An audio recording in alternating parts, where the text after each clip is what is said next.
Hello दोस्तों, कैसे हैं आप। स्वागत है आपका आपके अपने चैनल विद्या एजुकेशन पे।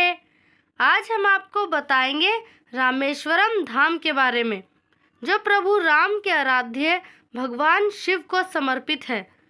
रामेश्वरम भारत के 4 धामों में से एक है और भगवान शंकर के 12 ज्योतिर्लिंगों में से एक पवित्र तीर्थ स्थल भी है। जो मान्यता उत्तर में काशी विश्वनाथ धाम की है, तो वही आस्था दक्षिण में रामेश्वरम धाम के प्रति है। क्या आप जानते हैं कि रामेश्वरम का क्या अर्थ होता है?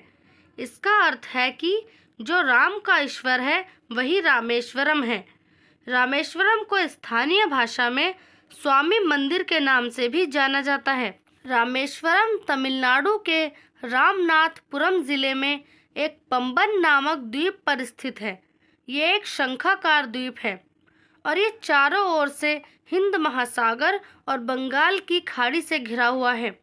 बहुत पहले ये द्वीप भारत की मुख्य भूमि से जुड़ा हुआ था, लेकिन 1480 ईस्वी में चक्रवात के कारण ये पुल टूट गया। बाद में सागर की लहरों ने इसे भारत से मिलाने वाली कड़ी को नष्ट कर दिया, जिससे वे चारों ओर से पानी से घिर गया और एक टापू बन गया। यहाँ भगवान राम ने लंका पर चढ़ाई करने से पूर्व पत्थरों के सेतु का निर्माण करवाया था, जिस पर चलकर वानर सेना लंका पहुंची और विजयी हुई। फिर बाद में राम जी ने विभीषण के अनुरोध पर धनुषकोटि नामक स्थान पर यह सेतु तोड़ दिया था और इस सेतु के अवशेष आज भी सागर में दिखाई देते हैं।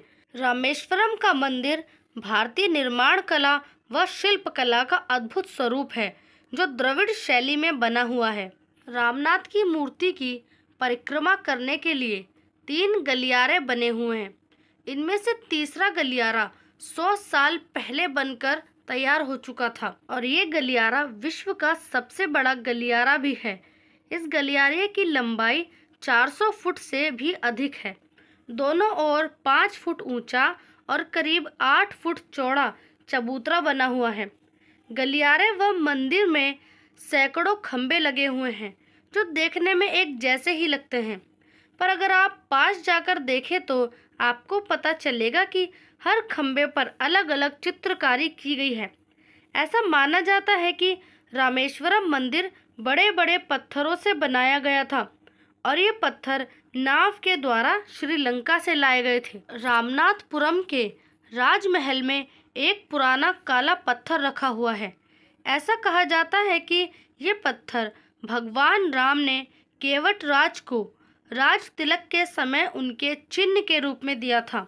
रामेश्वरम की यात्रा के दौरान लोग इस पत्थर को देखने के लिए रामनाथपुरम जाते हैं। तो चलिए दोस्तों, अब हम आपको बताते हैं कि रामेश्वरम की स्थापना कैसे हुई। दरअसल जब भगवान राम रावण का वध करके लंका पर विजय प्राप्त करके अयोध्या वापस लौट रहे थे, तब वे इस गंधमादन पर्वत पर विश्राम करने के लिए रुके। फिर राम जी के यहाँ रुकने का समाचार बहुत सारे ऋषि मुनियों को लगा, तो वे सब यहाँ राम जी के दर्शन करने के लिए आए और उन सभी ने भगवान राम से कहा कि उन्हें ब्रह्म हत्या का पाप लगा है। राम जी ने उन ऋषियों से अनुरोध किया कि बताइए कि इस पाप से मुक्ति का क्या उपाय है। फिर ऋषियों ने आपस में सोच विचार करके राम जी से कहा कि आपको यहाँ एक शिवलिंग की स्थापना करनी होगी, वो भी शास्त्रीय विधि के साथ। इस तरह से शिवलिंग का पूजन करने से आप पर लगा ब्रह्म हत्या का दोष हट जाएगा। फिर भगवान राम ने हनुमान जी को कैलाश से शिवलिंग लाने के लिए भेजा, पर जब हनुमान जी को कैलाश पर्वत पर शिव जी नहीं मिले तो उन्होंने तपस्या शुरू कर दी, जिसके बाद भगवान शिव प्रकट हुए और हनुमान जी को शिवलिंग प्रदान की। फिर हनुमान जी शिवलिंग लेकर वापस आए। इस प्रक्रिया में हनुमान जी को काफ़ी देर लग चुकी थी, इसीलिए मुहूर्त के निकलने की आशंका से शिवलिंग लेकर हनुमान जी के समय पर न पहुंचने के कारण फिर ऋषियों ने राम जी से कहा कि मुहूर्त निकलने से पहले आप जल्द से जल्द शिवलिंग की स्थापना कर दीजिए। फिर माता सीता ने मुहूर्त ना निकल जाए इस वजह से समुद्र के किनारे बिखरी हुई रेत से ही शिवलिंग का निर्माण किया और उसकी स्थापना कर दी।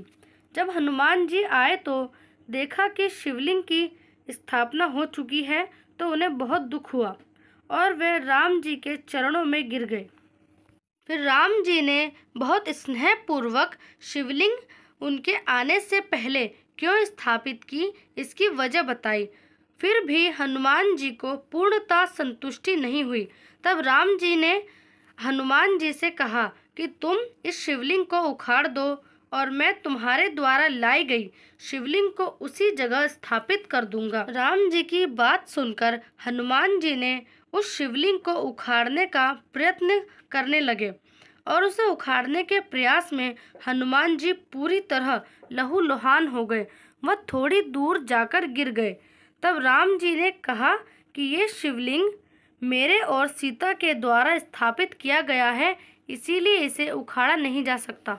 ये समझाने के बाद भगवान राम ने हनुमान जी द्वारा लाए गए शिवलिंग को वहीं थोड़ी दूर स्थापित कर दिया और उस स्थान को हनुमंतेश्वर नाम दिया।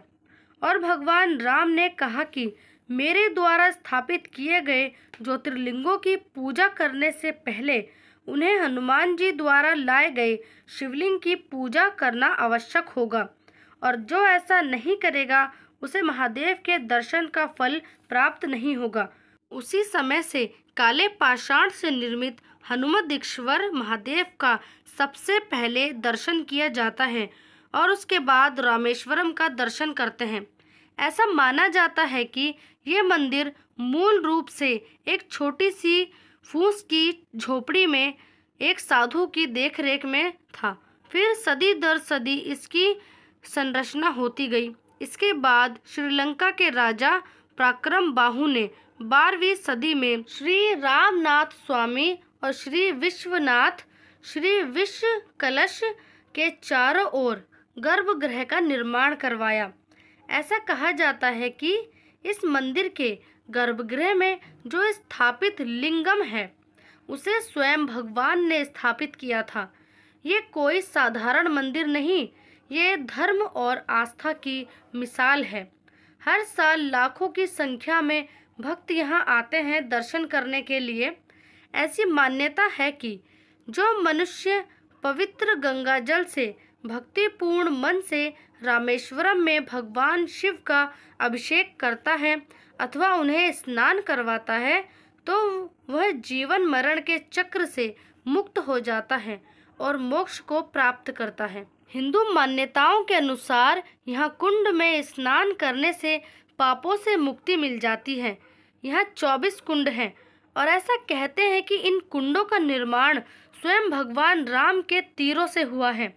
इनका पानी इतना गुणकारी है कि इनमें डुबकी लगाने से सभी पापों के साथ साथ गंभीर बीमारियों से भी छुटकारा मिल जाता है। रामेश्वरम जाने के लिए सबसे अच्छा मार्ग है रेल मार्ग। ये रेल पंबन नामक ब्रिज पर चलती है। ये ब्रिज कई साल पुराना है। ये कंक्रीट के 145 खंभों पर टिका हुआ है। तो ये था रामेश्वरम धाम का इतिहास। तो दोस्तों आज के लिए इतना ही। अब मिलेंगे अगली वीडियो में। आपको ये वीडियो कैसी लगी कमेंट करके ज़रूर बताएं और ऐसी ही वीडियो देखने के लिए हमारे चैनल को लाइक शेयर एंड सब्सक्राइब करें। और तब तक के लिए पढ़ते रहिए, खुश रहिए।